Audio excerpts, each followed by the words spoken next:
अध्यक्ष महोदय, कुछ लोगों का विचार है कि हमारी अपनी भाषा ही ऐसी भाषा हो सकती है जो केवल शिक्षालयों के लिए ही नहीं बल्कि प्रत्येक व्यक्ति के लिए शिक्षा का माध्यम बन सकती है, और जब तक उसको माध्यम बनाने की ओर ध्यान नहीं दिया जाएगा तब तक शिक्षा इन्हें गिने लोगों की ही वस्तु रहेगी और जनसमूह के जीवन तक नहीं पहुंच सकेगी। दूसरी विचारधारा यह है कि आज के विज्ञान युग में हम इस देश को यूरोपीय विचारधारा से अलग नहीं रख सकते और न इसका अलग रहना वांछनीय है, और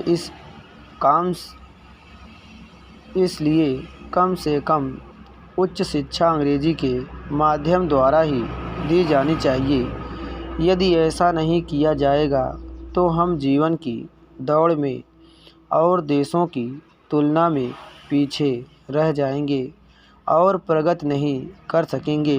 यह बात केवल शिक्षा के माध्यम के संबंध में ही नहीं बल्कि विचार करके देखा जाए तो बहुत गहरी है और सारी पद्धति के संबंध में है।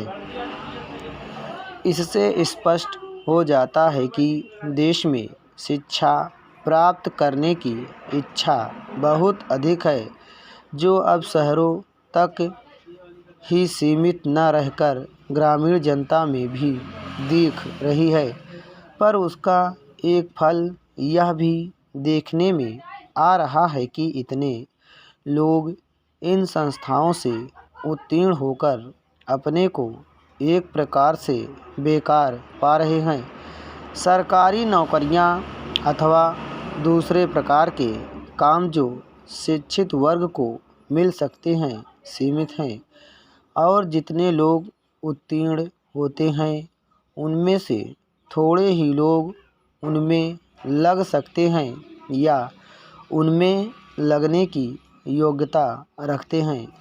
अधिकांश विद्यार्थी अब वह काम नहीं कर सकते जो उनके पिता या दूसरे पूर्वज लोग किया करते थे। अंग्रेजी शिक्षा के फलस्वरूप उस काम के प्रति उनकी भावना में परिवर्तन आ गया।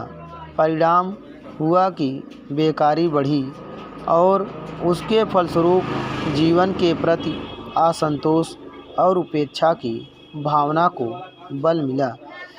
यह इस देश के लिए बहुत भयंकर चीज़ है। इसलिए हम